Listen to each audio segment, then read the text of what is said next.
Assim diz a palavra de Deus, Lucas capítulo 6, versículo 20.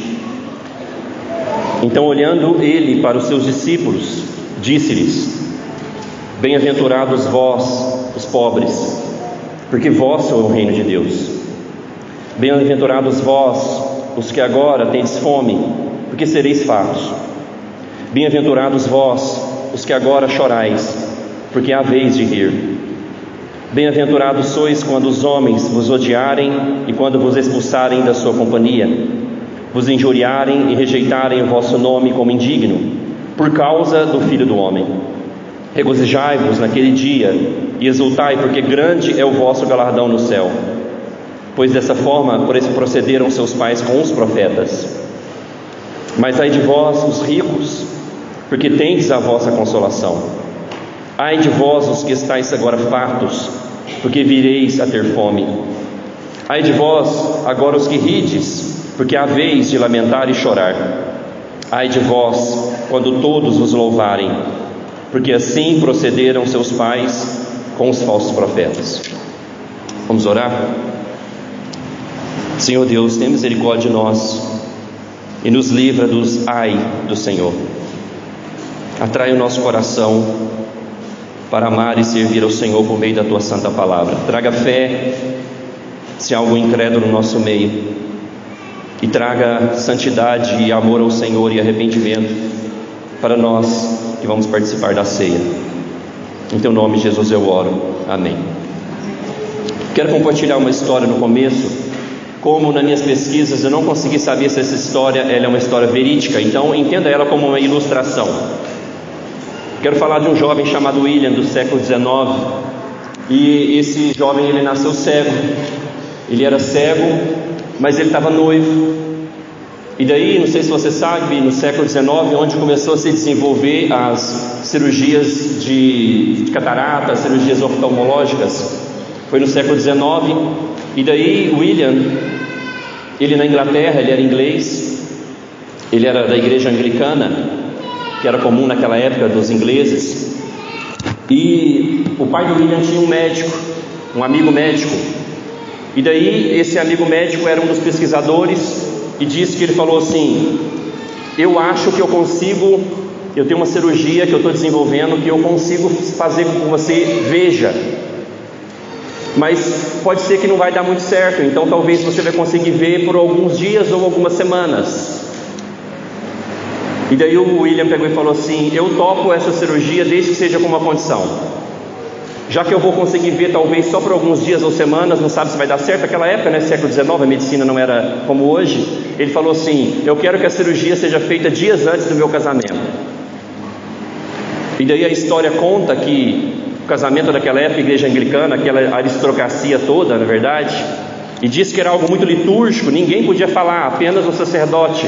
A igreja anglicana chama-se o sacerdote de reverendo, apenas ele poderia falar no casamento.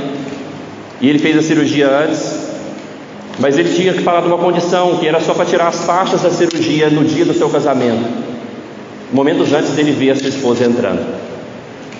Diz a história, como eu falei, se é uma ilustração ou não consegui ver fatos verídicos, que daí o William, quando é tirado as vendas e a sua noiva entra, diz que ele viu a beleza da sua noiva e ele quebra todos os protocolos, que ninguém podia falar. Diz a história que ele fala: como você é linda, e mesmo que eu não veja mais você, só ter visto você nesse dia já foi suficiente para mim ter visão por um dia. Que história bonita, não é verdade? Para um noivo, você que já casou aqui vai lembrar, o dia que você viu, o dia que você ficou mais maravilhado com a beleza da sua noiva, da sua esposa, foi no dia do casamento. Eu lembro que quando eu vi, eu só sabia chorar. Mas eu quero agora que você guarde essa ilustração, essa história, porque eu vou voltá-la a usar no final. Aqui, meus irmãos, no contexto, semana passada nós vimos que Jesus, ele estava agora com 3 grupos de pessoas, lembra? Ele estava com discípulos apóstolos, que são os 12, e hoje nós estudamos sobre o apóstolo Paulo, que ficou faltando falar dele, né, EBD. Estava também ali um grupo de outros discípulos que não eram os apóstolos, mas eram também discípulos. No versículo 17 está falando isso, que tinha uma multidão, mas tinha também a multidão. E eu falei a semana passada da distinção, da diferença de quem é discípulo de Jesus e quem é multidão, lembra? E desafiei a igreja a ser um discípulo verdadeiro de Jesus. Hoje nós vamos ver, meus irmãos, claramente que Jesus mesmo nunca fez acepção de pessoas. Jesus aceitava qualquer tipo de pecador que chegava até ele, mas Jesus sim fazia distinção de pessoas. Jesus sim fazia distinção de discípulos para a multidão. Isso está claro porque no versículo 20 diz que Jesus agora ele olha para os seus discípulos. Jesus ele tem um discurso para os seus discípulos e depois do versículo 24 diz que Jesus agora começa a falar: mas ai de vós. Então Jesus ele faz uma distinção clara. Ele tem um discurso para os discípulos e ele tem um discurso para a multidão. Discípulos, nós vemos aqui que eles são bem-aventurados. Nós já sabemos o que significa essa palavra: felizes, prósperos. Discípulos de Jesus são bem-aventurados, mas a multidão, sobre eles recairá os ai de Deus. Calma que eu vou explicar no final que ai é este. Os discípulos, nós vamos ver aqui hoje, que são aqueles que anseiam pela eternidade. Os discípulos anseiam por questões espirituais e por isso eles estão dispostos à renúncia, eles estão dispostos a renunciar, porque eles têm uma esperança eterna, eles têm uma esperança maior do que essa terra pode oferecer. Mas a multidão, porque não crê, eles buscam alegria naquilo que é aqui e agora, e por isso, porque não creem, eles negam o Filho do Homem. E eles não estão dispostos a assumir as consequências de renúncia para seguir o Filho do Homem. Então essas duas distinções: discípulos que anseiam por coisas eternas e espirituais, multidão que quer alegria aqui e agora. Discípulos porque creem, estão dispostos à renúncia. Multidão porque não creem, negam o nome de Jesus e não seguem Jesus. E hoje nós vamos ver que tudo isso que nós devemos renunciar para ser um discípulo de Jesus é o nosso tema, por causa do Filho do Homem. Aquele que com o Lucas leu no começo do culto, em Daniel capítulo 7, versículo 14. Veja que Jesus, o evangelista Mateus, ele vai falar sempre sobre Jesus como o Filho do Homem, mostrando que a vinda de Jesus é o cumprimento das profecias de Daniel, que o Filho do Homem teria domínio, glória, reino, que todos os povos iriam servi-lo, que o seu reino nunca passaria, que o seu reino seria eterno. Então agora o Filho do Homem, prometido no Velho Testamento, ele está na terra, implantando o seu reino, e as pessoas que creem estão se dobrando perante ele, servindo ele, se tornando seus discípulos.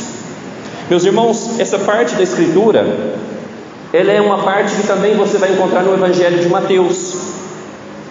Aqui é o Sermão do Monte. Só interessante, no versículo 17 diz que Jesus está numa planura, ou seja, ele está numa planície. Por que a gente fala que é o Sermão do Monte? Porque é o mesmo conteúdo, é o mesmo assunto. Mas não sei se você já escalou montanha, já subiu montanha. Não sei se você tem algum legendário aqui, já foi na montanha.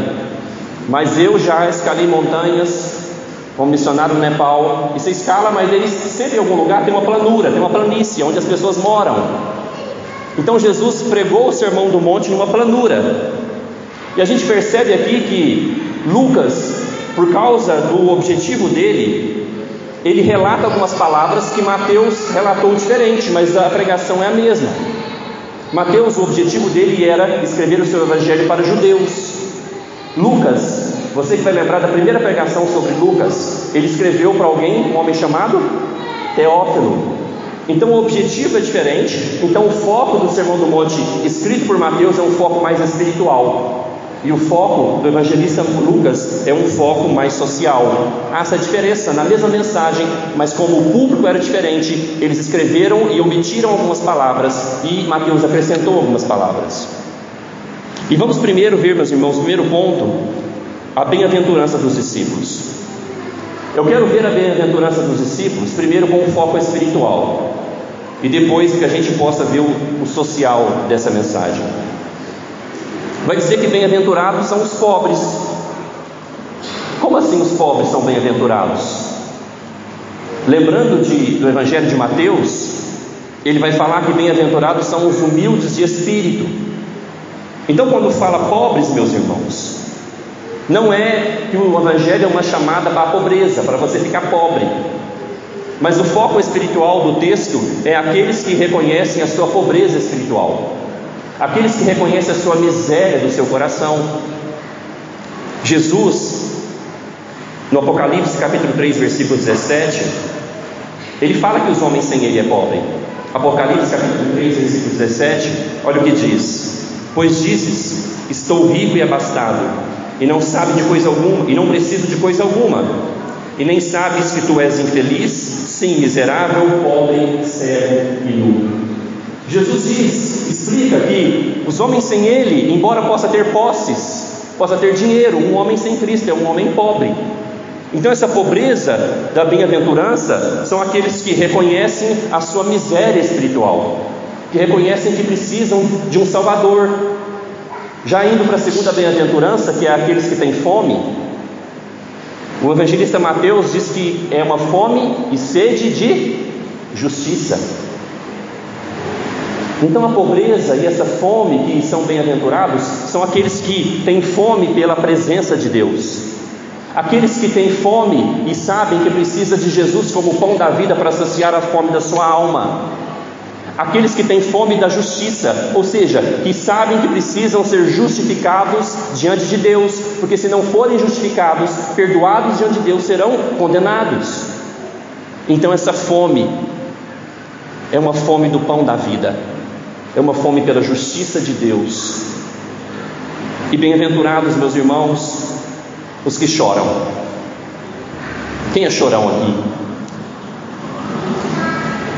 A Bíblia fala que há uma distinção, que há dois motivos para você chorar.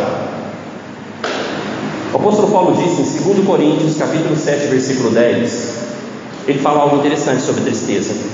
2 Coríntios capítulo 7, versículo 10, o apóstolo Paulo disse: porque a tristeza segundo Deus produz arrependimento para a salvação, mas a ninguém traz pesar, mas a tristeza do mundo produz morte.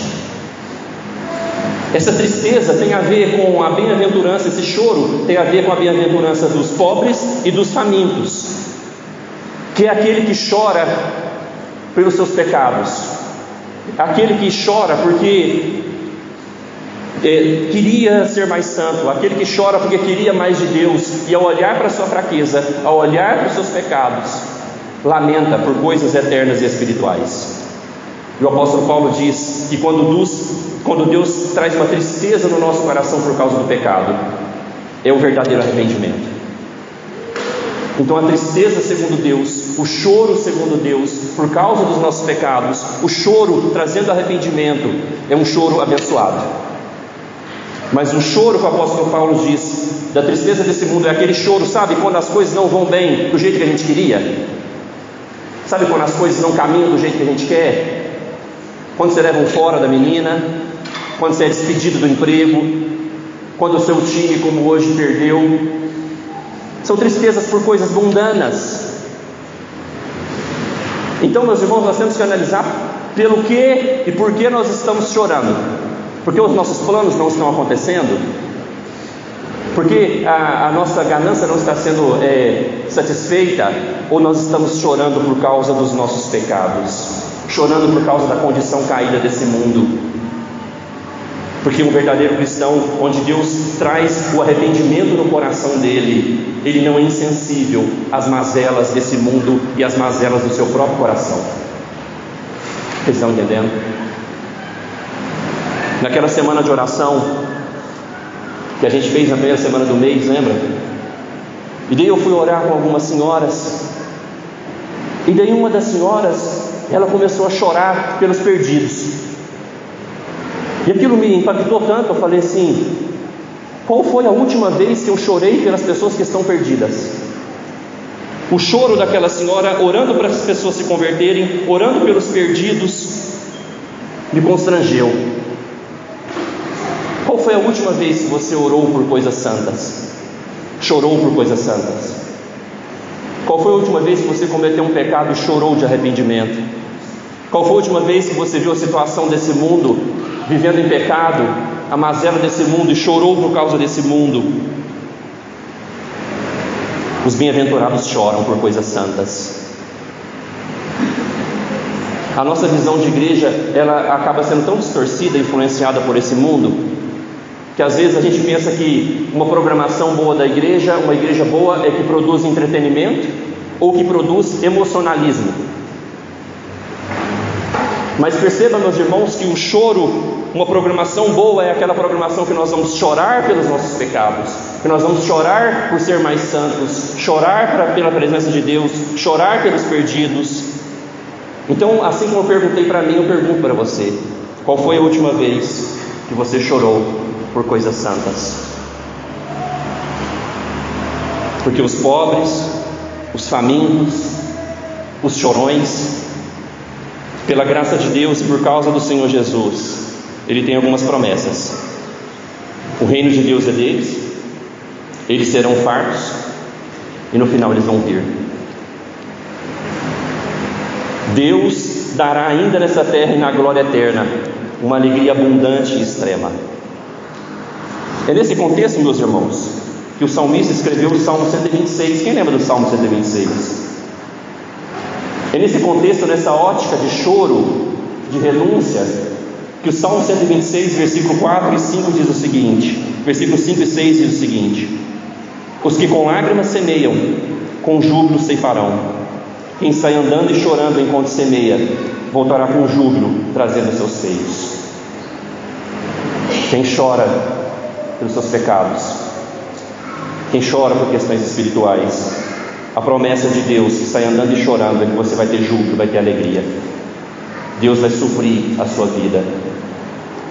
Quando o Senhor nos livrar, meus irmãos, o Salmo 126 é um salmo que terá a seu cumprimento total na glória, quando o Senhor nos livrar totalmente dos nossos pecados, quando o Senhor nos livrar totalmente da presença espiritual do maligno desse mundo, quando o Senhor nos livrar totalmente desse mundo caído, nós vamos estar num estado de alegria, como quem sonha, como diz o Salmo 126, versículo 1. Então hoje nessa terra, meus irmãos, é tempo de chorar. É tempo de chorar, semeando fé e semeando serviço ao nosso Senhor Jesus Cristo. Certa vez uma irmã na outra igreja que eu pastoreava na cidade de Abaeté, ela me perguntou assim: pastor, eu queria tanto servir a igreja, e eu não tenho muitos talentos, eu não sei cantar, eu não sei fazer nada. E sabe aqueles dias que você está assim, aquelas semanas que você está naquela batalha espiritual, que você está chorando pela igreja, que você está tendo difícil, sabe aqueles dias? A igreja lá estava, pela graça de Deus, prosperando, e o inimigo furioso, e eu estava abatido, chorando, e eu virei para ela e falei para minha irmã: você sabe chorar? Ela: como assim, pastor? Vem chorar conosco na reunião de oração. Vem chorar conosco pela situação dessa cidade idólatra. Vem chorar conosco com a liderança que está sofrendo, para que a igreja possa caminhar. Porque, irmãos, nós temos que trocar a nossa murmuração por choro diante de Deus. Temos que trocar a nossa murmuração por regá-las em oração diante de Deus. O que eu mais escuto é que alguém está insatisfeito. Alguém não está satisfeito com isso, não está satisfeito com aquilo. Venha para a reunião de oração, vamos chorar junto por aquilo que você não está satisfeito. Vamos buscar a Deus juntos. Qual que é a promessa dele? Que nós vamos rir, que Ele vai nos abençoar.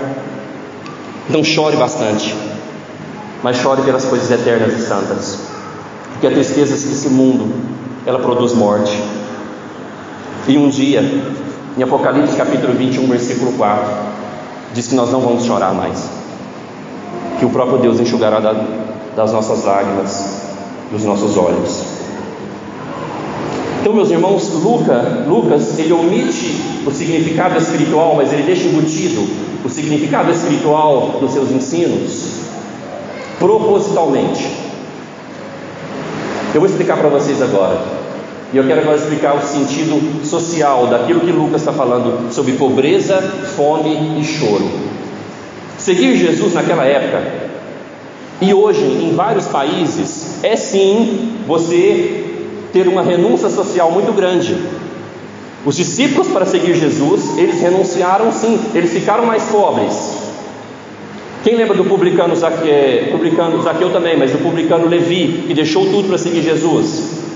Ele trabalhar como publicano era como se fosse ele ter um concurso público. Então, os apóstolos, os discípulos, naquela época, seguir Jesus era assim ficar mais pobre. Quem lembra do publicano Zaqueu lá em Lucas 19? Vamos chegar lá daqui uns meses. Ao encontrar com Jesus, ele fica mais pobre. Por quê? Diz que ele dá parte da sua riqueza para as pessoas. Ele compartilha aquilo que ele tem. Quem lembra dos pescadores, que eles eram empresários de pesca? Eles abandonaram a sua empresa de pesca para seguir Jesus. Então, socialmente, ser um discípulo de Jesus naquela época, e em vários países hoje, é sim vocês ter fome, pobreza. É sim. Porque seguir Jesus, meus irmãos, exige, naquela época e também de nós hoje, uma grande renúncia. Lá em Lucas, no capítulo 9, versículos 57 e 58, diz que tem alguém que fala para Jesus assim: Senhor, eu quero te seguir. E Jesus resumidamente fala para ele assim: olha, não tem nem onde colocar a minha cabeça. Mais ou menos dizendo para ele assim: você tem certeza? Você está disposto à renúncia para me servir, para me seguir? Então, meus irmãos, naquela época, em alguns países, e de uma forma que vai se aplicar a nós, seguir Jesus também uma renúncia social. Por quê? Porque ser discípulo de Jesus vai nos custar muita coisa. Ao colocá-lo Jesus em primeiro lugar, ao colocar o reino dele em primeiro lugar, isso vai exigir de nós muita renúncia. E no caso deles, eles seriam perseguidos. Então, trazendo para nós essa renúncia social, seguir Jesus para ser discípulo dele, além de abandonar pecados, além de abandonar caminhos tortos, nós vamos alguns até que deixar alguns meios ilícitos de ganhar dinheiro. Às vezes, ou você se tornar discípulo de Jesus, você vai ganhar menos dinheiro, porque você vai querer ter tempo para servi-lo. Um irmão certa vez me disse uma coisa, ele falou assim: pastor, eu poderia ganhar mais na minha profissão, mas porque eu gosto de dedicar 3 a 4 horas na palavra de Deus, eu não ganho mais na minha profissão por causa disso. É isso que é a renúncia que Jesus nos exige. Por causa dele, por causa do reino dele, às vezes nós vamos perder socialmente e financeiramente algumas coisas para segui-lo.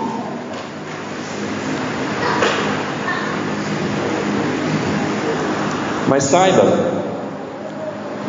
que o versículo 22, onde fala o seguinte: bem-aventurados sois quando os homens vos odiarem, e quando vos expulsarem das suas companhias, vos injuriarem e rejeitarem o vosso nome como indigno por causa do Filho do Homem. Versículo 22, não sei se você sabe, é uma realidade em vários países. Sabia disso? Na Índia, em Marrocos, no Oriente Médio, aqui perto de nós, na América do Sul, na Colômbia, seguir Jesus em alguns países, versículo 22 é uma realidade para eles. E qual que é a promessa para eles? Versículo 23, para eles se regozijarem, porque grande é o galardão no céu. Então está aí mais um motivo para a gente chorar, para a gente chorar por aqueles irmãos que estão sofrendo por seguir Jesus. Mais um motivo para a gente vir para a reunião de oração e chorar por aqueles que estão sendo perseguidos por causa de Jesus, que estão vivendo o versículo 22 na íntegra por causa de Jesus. Jesus, mais uma vez, ao prometer para eles galardão no céu, Jesus, ele contrapõe o sofrimento passageiro com a esperança da alegria eterna. Jesus contrapõe o sofrimento passageiro com a alegria e com a esperança da vida e da alegria eterna. Nós precisamos falar mais sobre eternidade, e precisamos cantar mais sobre a eternidade, porque era o ponto principal de Jesus: arrependimento, fé e a herança na vida eterna. Uma vez me disseram assim também, não aqui: pastor, você fala muito da vida eterna, você fala muito de salvação, você tem que falar um pouquinho da terra, que nós estamos vivendo na terra. Mas eu não sei se você sabe, ou já estudou um pouco da história da igreja, os maiores cristãos que foram influência para coisas boas nessa terra é que tinham coração no céu, que não tinha esperança nessa terra. Então, quanto mais falamos da eternidade, quanto mais falamos do versículo 23, do nosso galardão, da nossa alegria no céu, mais nós vamos ser cheios do céu, buscando as coisas lá do alto, e vamos ser influência boa nessa terra, como homens e mulheres cheios do céu, cheios de Deus. Meus irmãos, Jesus agora se vira, como eu chamo de um pregador desmotivacional. Jesus não está preocupado em agradar a multidão. Imagina você vir aqui hoje, semana inteira de luta, coisas ruins aconteceu com você, vai começar o mês de fevereiro hoje, né? Você não sabe se vai dar para pagar as contas no mês de fevereiro, e daí a pregação para você é: bem-aventurado os pobres, quem tem fome e quem chora. Pregação desmotivacional, não é verdade, meus irmãos? Perceba que Jesus, ele não está preocupado em ainda falar que você vai ser perseguido, né? Ou seja, vai piorar, viu? Imagina essa pregação desmotivacional: bem-aventurados os que têm fome, que chora, e vai piorar, vocês vão ser perseguidos. Jesus não está preocupado em agradar as pessoas que vinham ouvir a sua mensagem, porque ele vai falar, meus irmãos, que agradar as pessoas é papel dos falsos profetas. Ele diz, no final do versículo 23, que a perseguição ela é comum aos verdadeiros profetas, porque os falsos profetas, como diz no versículo 26, o final, eles enganam as pessoas. Os falsos profetas, esse mundo aplaude eles, porque eles falam daquilo que o mundo quer ouvir e aquilo que Jesus repudia. Em contrapartida, os verdadeiros profetas, que é os verdadeiros pregadores, eles falam aquilo que Deus quer que você ouça, mas eles não são aplaudidos por esse mundo. Jesus, ele aprova aquilo que o mundo repudia, e o mundo aprova aquilo que Jesus repudia. E meus irmãos, os falsos profetas, eles sempre estiveram por aí falando aquilo que a multidão quer ouvir. Eles sempre estiveram por aí. Deixa eu lembrar para você, talvez você lembra, talvez o profeta que mais sofreu foi o profeta Jeremias. Diz que os falsos profetas falavam assim: paz, vai dar tudo certo, está tudo bem. E o povo vivendo em pecado, o povo vivendo em idolatria, o povo vivendo distante de Deus. E daí o profeta Jeremias falava assim: não está nada bem, arrependam-se, porque o juízo é iminente, a Babilônia vai vir e vai arrasar com tudo isso aqui. Mas os falsos profetas falavam assim: está tudo bem, vai dar tudo certo, pode continuar vivendo nos seus pecados, pode continuar vivendo achando que Deus não está vendo, não, está tudo bem, sabe? Jesus te ama. Mas o profeta Jeremias falava: não, arrependam-se, porque o juízo e o castigo de Deus virá por meio da Babilônia. Você sabe o que aconteceu com o profeta Jeremias? Foi espancado, proibido de entrar na casa de Deus, ele não podia pregar no templo. E talvez você lembre, jogaram ele numa cisterna de lama, ele ficou preso na lama. Não, irmãos, não está tudo bem com esse mundo, não está tudo bem com a sua vida se você não se posicionou diante de Deus como verdadeiro cristão e discípulo. Não está tudo bem. Em João capítulo 3, versículo 36 fala: aquele que tem o filho tem a vida eterna, aquele que se mantém rebelde contra o filho, sobre ele permanece a ira de Deus. Não está tudo bem. Nós não podemos ser falsos profetas, devemos pregar o Evangelho, mesmo que nós experimentemos o versículo 22, mesmo que as pessoas possam nos odiar, mesmo que as pessoas possam nos expulsar da sua companhia, mesmo que eles possam nos rejeitar. Jovem, mesmo que você seja rejeitado na faculdade, não seja um falso profeta, se conformando com o pecado e não confrontando o pecado por meio da pregação do Evangelho. Não seja compactuante das obras das trevas, não seja um falso profeta na sociedade onde você está inserido, falando aquilo que as pessoas querem ouvir. Pregue o Evangelho, fale a verdade, fale a palavra de Deus. Semana passada eu fiz uma comparação da igreja brasileira. Quem lembra? 50 milhões de cristãos evangélicos, Eu falei, será que nós temos quantos discípulos de Jesus? Talvez poucos discípulos. Por quê? 2 Timóteo capítulo 4. Veja por quê. O apóstolo Paulo diz, 2 Timóteo capítulo 4.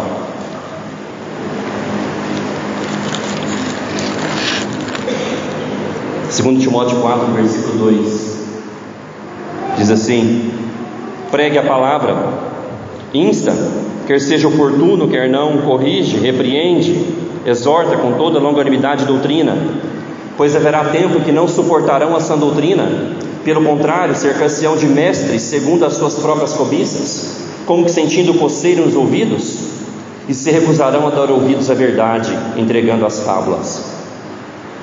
Por que a igreja brasileira tem tanta gente, poucos discípulos e pouco impacto na sociedade? Porque ela está cheia de falsos mestres, e a multidão tem coceira no ouvido para ouvir aquilo que lhe agrada, mas os verdadeiros discípulos de Jesus querem ouvir a palavra de Deus, porque para a multidão agora Jesus diz a verdade, e Jesus diz a verdade começando com ai. Já viu quando alguém cai? Você não pode rir não, tá? A gente fala ai. O que isso significa? Doeu, você está sentindo a dor da pessoa. Mas a tradução do grego, vocês vão ver vários ais no Evangelho de Lucas. A tradução do grego melhor seria uma exclamação de luto. Seria assim, uma exclamação que ai é, o juízo de Deus vem, é morte, é luto. Esse é o ai bíblico. Não é o ai que a gente fala quando alguém cai, não. E ele vai falar dos ricos, no versículo 24. Ricos financeiramente? Talvez, por confiar mais nas suas riquezas, mas lembrando da espiritualidade dos pobres, que é aqueles que anseiam pela presença de Deus, aqueles que querem o perdão de Deus. Lembra da sua pobreza espiritual? Os ricos são aqueles que acham que estão bem, sem Cristo e sem a igreja. Como Jesus disse, eu já li em Apocalipse capítulo 3, versículo 17, eles dizem: eis que estou rico e abastado. Apocalipse 3, 17. Consegue colocar lá? Esses são os ricos. Estou rico e abastado, não preciso de coisa alguma. Eles estão ricos, eles estão bem sem a presença de Jesus, eles estão satisfeitos e eles já têm a sua consolação. Eles depositam a sua alegria nesse mundo, nos títulos, eles depositam a sua alegria nos seus bens, naquilo que eles conseguem, e eles já estão consolados. O segundo ai é para os fartos, aqueles que comem o filé mignon ou a picanha desse mundo.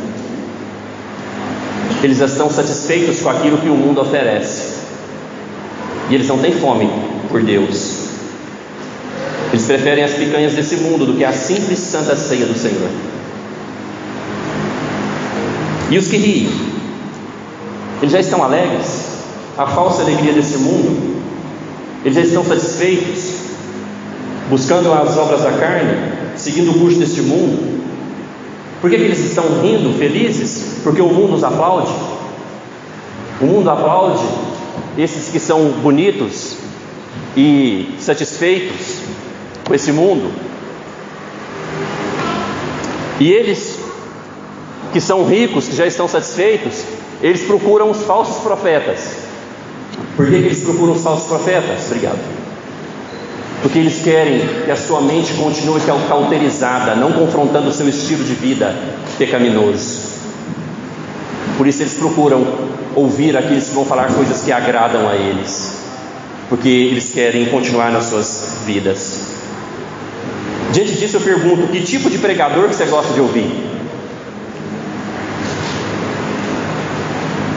Porque o tipo de pregador que a gente gosta de ouvir diz muito sobre a nossa espiritualidade. Que tipo de pregador? Então aqui eis a multidão. Jesus fala as bem-aventuranças para os discípulos, e agora Jesus fala os ais para a multidão. Aqueles que mais para frente nós vamos ver que eles entram pela porta e pelo caminho largo. Qual que é o fim de quem entra pela porta e pelo caminho largo? Ai, juízo de Deus. Em Lucas, no capítulo 16, nos mostra o fim de um homem rico que não precisava de Jesus. Olha Lucas capítulo 16, versículo 23. Lucas 16, 23 diz o seguinte: no inferno, estando em tormentos, levantou os olhos e viu ao longe a Abraão e Lázaro no seu seio. Então clamando disse: Pai Abraão, tem misericórdia de mim, e manda Lázaro que molhe em água a ponta do dedo e me refresque a língua, porque eu estou atormentado nessa chama. Aqui é a parábola do rico e do Lázaro, nos mostrando qual o fim daqueles que estão satisfeitos com os seus pecados. Esse é o ai no inferno. Meus irmãos, por causa do Filho do Homem.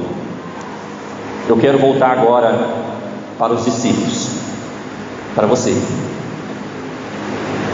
Você acha que vale a pena renunciar tudo para ser discípulo de Jesus? Aquele que deu a vida por nós, aquele que fez o que era impossível a nós, aquele que morreu pelos nossos pecados, aquele que ressuscitou, aquele que é o Filho do Homem que governa sobre todas as coisas. Você acha que vale a pena renunciar tudo para oferecer a sua vida, como Paulo falou hoje em 2 Timóteo capítulo 4, versículo 6, que ele oferece a sua vida como libação? Ele derrama a sua vida em oferta a Deus. Você acha que vale a pena?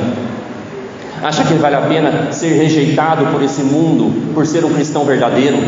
Você acha, jovem, que vale a pena ser rejeitado pela universidade por ser um cristão verdadeiro? Você acha que vale a pena chorar pela igreja, chorar pelos perdidos, chorar pelos nossos pecados? Se você é um discípulo de Jesus, sim, você acha que vale a pena. Você acha que vale a pena, porque os discípulos, eles encontraram em Jesus perdão e graça. Eles encontraram em Jesus a vida eterna. E agora eu quero voltar para a história do William. Porque um dia, meus irmãos, será assim. Quando no grande dia do casamento, nós vermos Jesus assim como ele é, como diz em 1 João capítulo 3, versículo 2, nós veremos como Ele é. Nesse dia, ao ver a beleza do nosso Senhor, nós vamos nos entregar nos seus braços, dobrar os nossos joelhos, e vai ser um dia tão maravilhoso, que nós vamos olhar para trás, talvez, essa é uma conjectura minha, e falar assim: por que eu não entreguei mais? Por que eu não chorei mais? Por que eu não tive mais fome? Como é belo meu Senhor! Como meu Senhor é maravilhoso! No dia que nós veremos Ele, assim como William viu a sua noiva, nós veremos o Senhor Jesus assim como Ele é. Mas, meus irmãos, eu quero terminar dizendo que hoje é o dia de nós sermos fartos. Hoje nós temos aqui onde os pobres encontram o ouro refinado do Senhor. Hoje nós estamos aqui diante dessa mesa onde os fartos que têm fome e sede de justiça encontram o corpo e o sangue do Senhor Jesus Cristo. Hoje é o dia de você se fartar da presença de Jesus espiritualmente. Hoje é o dia de você alimentar a sua alma. Se você tem fome, se alimente do Senhor Jesus Cristo essa noite. Mas vale sempre esse questionamento: para você hoje se aplica as bem-aventuranças, ou para você hoje se aplica os ais? Oremos como resposta ao Senhor.